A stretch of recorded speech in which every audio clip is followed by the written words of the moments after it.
What's up, guys? It's MC Master Plays back at it again, and today we're going to be reading a book, but because we're not going to be playing a game. So, we're going to be reading on Mackinvia called The Littlest Voyageur by Margie Pruis, or Pruis.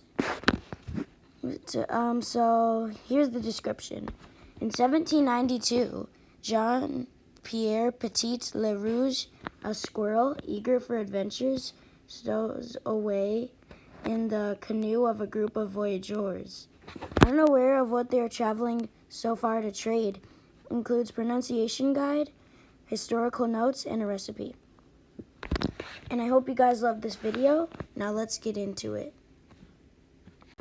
Okay guys, so here we are, and today we're going to be reading 15 pages, and we can go as fast or slow as we want.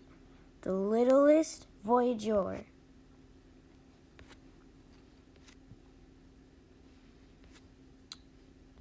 Part 1, The Voyage.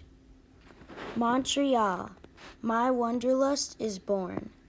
The flash of red paddles, the sound of strong singing voices. I leapt to a higher branch for a better view of the mighty Ottawa River. I hope I pronounced that right. Canoe after canoe after canoe. A whole brigade of canoes moved along the waterway below my treetop home. Each big birch bark canoe loaded with many bundled parcels, each propelled by a crew of 8 to 12 voyageurs. Each voyageur paddling like mad and singing. I sang a song too. Come back, I want to go with you. No answer. I flung myself from branch to branch, trying to catch up with them, but soon was just the sound of their song trailing behind as they paddled into the faraway. Every spring, when the ice had well and truly melted, the voyageurs set off from my home near Montreal in their beautiful honey-colored canoes. Where did they go? What did they do there? What did they carry away in those canoes? What did they bring back when they returned months later with the autumn wind at their backs? Sometimes on the return, I caught the scent of the faraway. Pine cones sticky with resin, the sweet sap of maple trees, musky mushrooms, juicy berries, a multitude of nuts and seeds yet to be tasted. It was a smell that stirred up in me a wanderlust, a call to adventure of the grandest sort. I want to be a voyageur, I told my friends. Why? They asked. They are brave. I am brave. They are strong. I am strong. They like to sing. I like to sing. They carry heavy bundles. I carry things. They wear red caps and sashes. I wear red from head to tail. The voyageurs are small in stature. I said, I am small. Why should I not be a voyageur? Because you're a squirrel, my friends argued. Because you cannot paddle a canoe. Because you cannot cook. Because at the portages you cannot carry a heavy bundle. This is what I said to them. I may not paddle, but I can sing. I may not cook, but I can eat. I may not carry much, but I can carry something. Well, said my friends, they will never let you into their canoe. Perhaps, I agreed, but their canoes are so big, there are plenty of places to hide, and I'm so small I can fit into one of their vest pockets. May 15th, 1792. My journey begins. And that is exactly where I was when the next brigade set off. Oui, c'est I think I pronounced it right. Yes, it's true. I joined a crew of 8 hardy voyageurs. John Mackinvia, John Paul, John Luc, John Jacques, John Henri, John Claude, John Louis, John Gentil, et moi, Jean-Pierre Petit-Le Rouge, the littlest voyageur. Team, but I planned to impress and delight them with my many talents. As soon as I was in the canoe, I slipped out of the vest pocket where I had been hiding. I stashed myself among the kegs and barrels and oilcloths, and the many big, heavy canvas-wrapped bundles they call pieces or peaks. But before the voyageurs departed, wives and sisters and mothers came down to the waterfront to say goodbye to their husbands, brothers, and sons. The clerks and gentlemen of the Northwest Company, the voyageurs' employers, came to wave farewell too. Speeches were made, cannons fired, flags waved, songs sung. Finally, the canoes were launched, and we were in the water. Oh, the exhilarating whoosh of the canoe surging along under the power of 8 strong paddlers. The speed of it was astounding. If I'd had a red cap to hold on to, I would have been holding on tight. The 5 canoes in our brigade launched all at the same time, and every one wanted to be the fastest. 40-some paddles flashed in the sun. Who would be first? Not us. We were, in fact, last. Perhaps, with my encouragement, our canoe would soon be number 1. We paddled up the Ottawa River. It wasn't long before I found myself, nose to the wind, perched on the bow of the canoe. The men dipped and swung their bright bladed paddles, while I called out, "Stroke!" again and again, 40 to 60 strokes per minute. Stroke! The steersman, John Mackinvia, barked from his place in the back.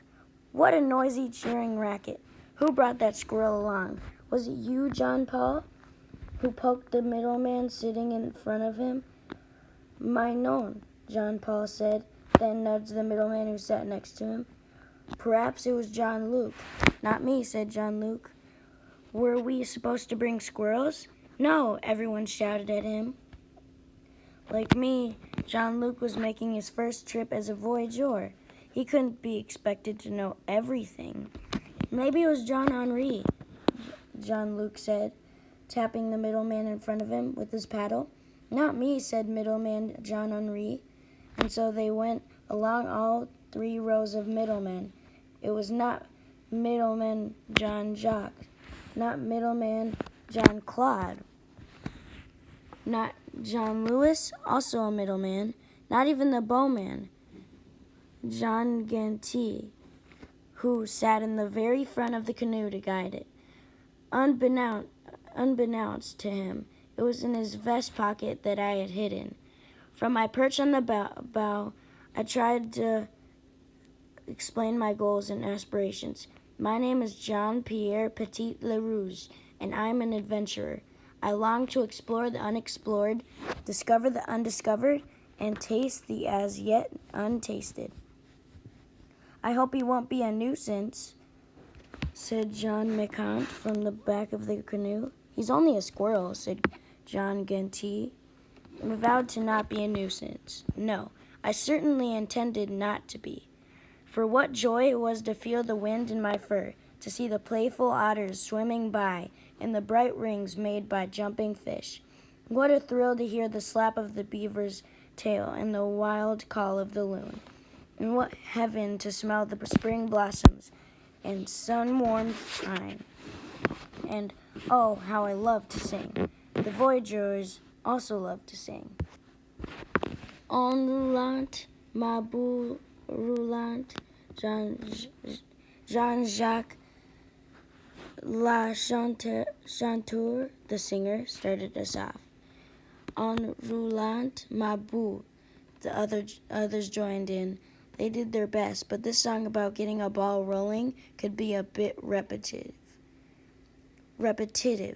I tried to encourage them to put in a little flourish. En roulant, ma boule roulant, I sang out. Even the Frenchest of Frenchmen cannot roll his R's like me. I can keep it up all day if I have to, or even if I don't. I scampered along the gunwale, encouraging each man to sing with more gusto. Perhaps this would make us go faster, and we could overtake the other canoes in our brigade. This was my thinking, but the others didn't seem to agree. Some of the voyageurs covered their ears. Others began swinging their paddles at me. That's enough of that noise, Jean-Jacques yelped. Shoo, said Jean-Paul. He swatted at me with his cap. Va-t'en. I hope I pronounced that right. Jean-Claude swiped at me with his paddle. Go away. It was a wonder the entire canoe did not tip upside down. And then I saw Jean Gentil motioning to his vest pocket. Shoot, he whispered. Hush, jump inside. I did, and there I crouched, panting. Where did the little pest go? Jean-Jacques asked. I don't care, as long as he's gone, I heard Jean Macquin say. What do we do now? Jean-Luc said. Paddle, Jean Macquin barked, and put your backs into it. But Jean-Claude asked, where are the other canoes? The voices grew concerned. Are we lost? They wondered. We were so busy with that pesky squirrel that we've gotten separated from our brigade, Jean-Paul said. The part of the Ottawa River where we were paddling was a maze of islands and peninsulas, bays and inlets. It would take hours of paddling to find the others, if we could.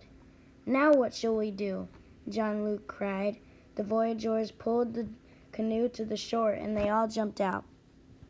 It is the fault of that chattering rascal, said Jean Macquin.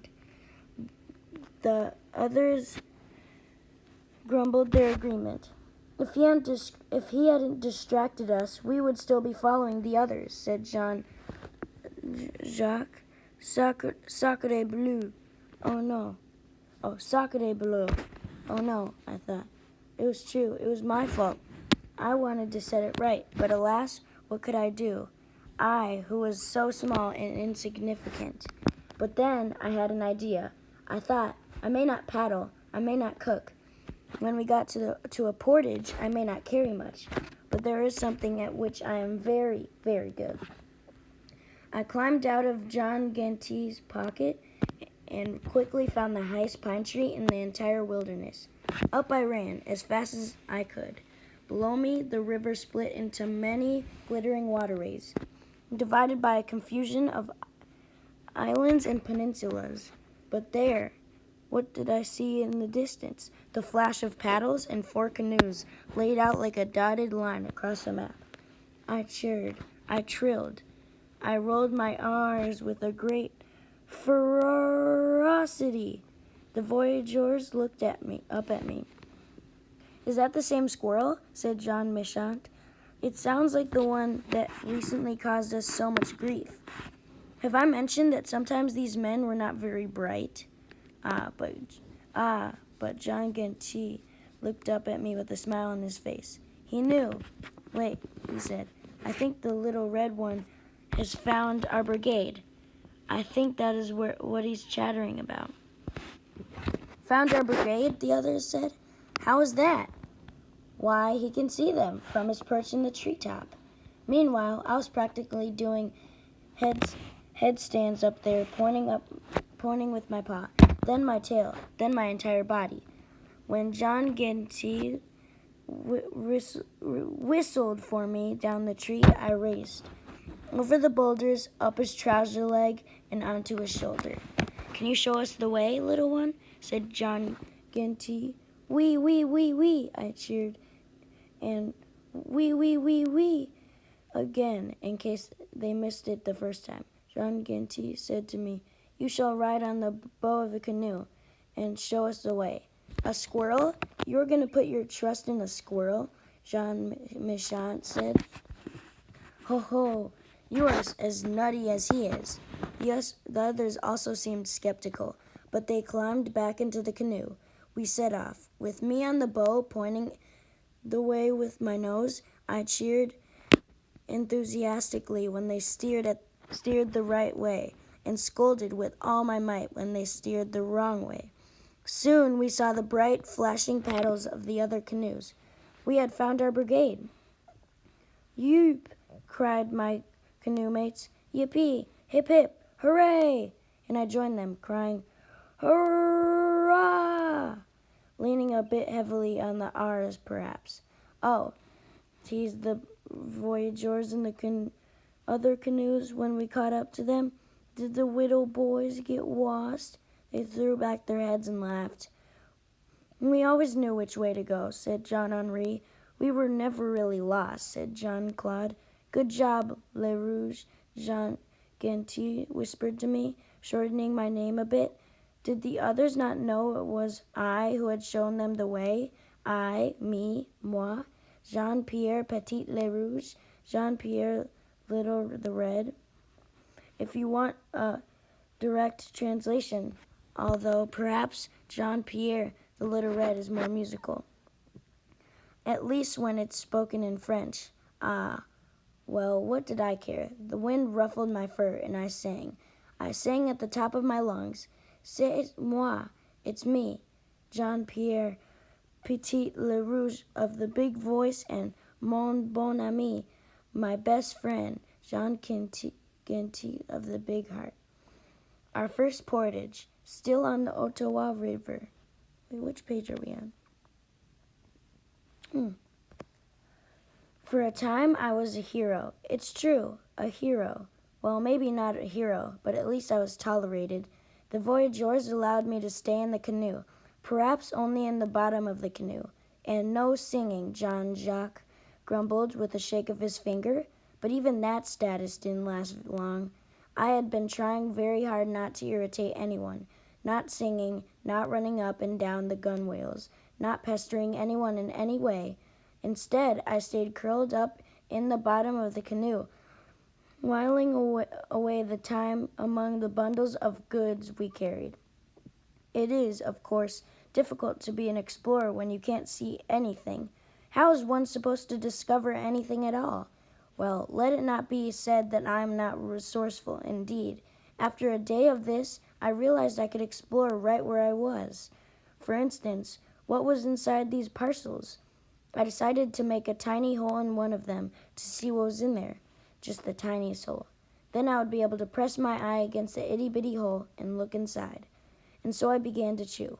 I gnawed a very small hole, but as soon as the hole was made, ping, out popped a bead, a tiny white bead, and ping, ping, ping, red, yellow, blue, several more tiny beads.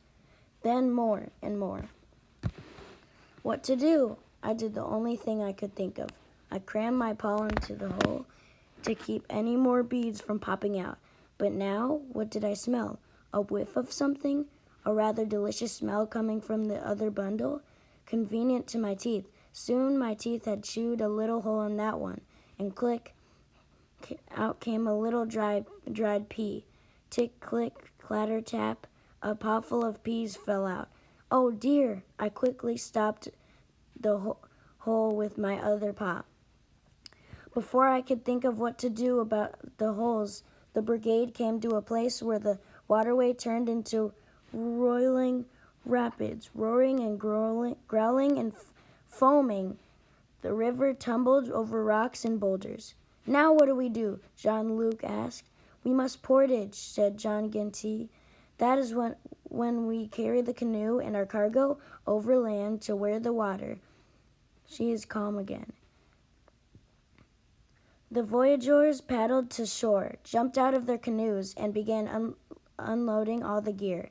It was a scene of such hustle and bustle as to make you want to turn a few somersaults just to fit in. I leapt out of the canoe, executed a few of those, and threw in a few flips for good measure. But I had to scamper out of the way as Jean-Claude dog trotted by me, carrying not one, but 2 pigs on his back, secured by a strap around his forehead. After Jean-Claude came Jean-Jacques, then Jean-Luc, and finally Jean-Henri, who was carrying 2 heavy bundles and a keg on top. I trolled after them as they jogged down the portage trail, but after a while, it seemed the 2 of the loads were getting a little bit lighter. With each step, somebody was losing something. A trail of beads, a trail of peas. "Jean-Luc, you are so careless. Look what you have done. Jean-Henri said. "What have I done?" whimpered Jean-Luc. "Look at the ground," Jean-Henri said. Jean-Luc saw the trail of beads. "I did nothing. It wasn't me. Anyway, your bundle is doing the same thing." Jean-Henri turned around to see a